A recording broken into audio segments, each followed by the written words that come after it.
Hi, thanks for tuning in. Today I'd like to talk to you about a very important vote that takes place in this city on June 6th of this year. June 6th, mark it in your calendar, is a special election vote. How you vote is up to you. Let me explain it to you. This is called a debt exclusion vote. Now, for many years, we've had something I think you've heard about called Proposition 2.5 in Massachusetts. The total tax bill for the city, think of it as a big pie with all of your taxes in the pie. That pie can only go up by 2.5% a year. Your individual taxes can go up by more, but the total pie can only go up by 2.5%. If we need to go above 2.5%, you, the voters, have to agree to that. Now, there are two ways to go above 2.5%. The first is what's called an override. That's sometimes called an operating override. An override means, well, we can't meet our budget for police and fire and schools, and we need more money for our general operating expenses. That's an override. That's not what's on the ballot. The second is what's called a debt exclusion. A debt means a city's borrowing money for some big project. Almost always it's a school. And to pay for the school, the city is asking for permission to go above that 2.5% increase and to ask you to pay more in taxes. That's what a debt exclusion is. Well, that's going to be on the ballot on June 6th. It concerns how we pay for the new Consentino School that's going to go in. Now, the school's already been approved.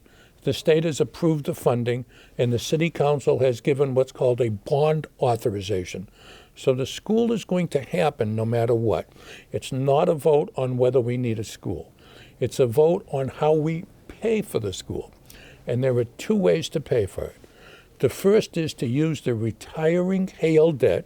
The Hale debt is gone, something we should be celebrating, by the way, and not bemoaning, but that's another story.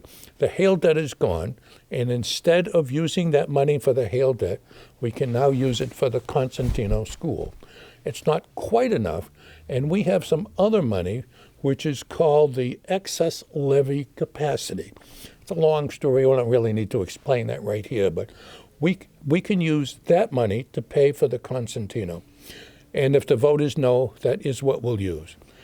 If the debt exclusion passes, if yes passes, then there will be $5 million a year extra.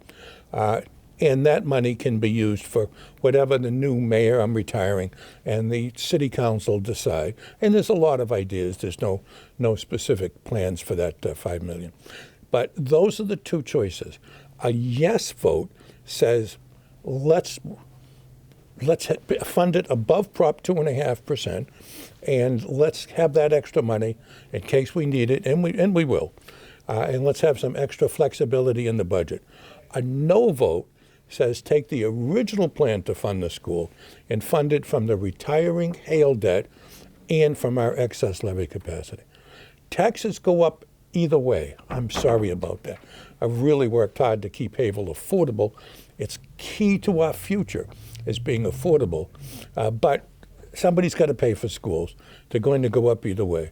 They will go up more, about 175 or 200 more if the debt exclusion passes. Next year, there'll be another vote on the ballot, which is even more important to me, and that is the vote on the new Woody of Oak Tech. The kids that go to this school, we used to call it the trade school, really need a new home, and I'm going to be working hard on that. So on the Consentino, I'm staying neutral. I'm a retired lawyer. I can afford to pay extra taxes. I leave it to you how you want to vote on it, but just remember to please vote June 6th. Thank you so much.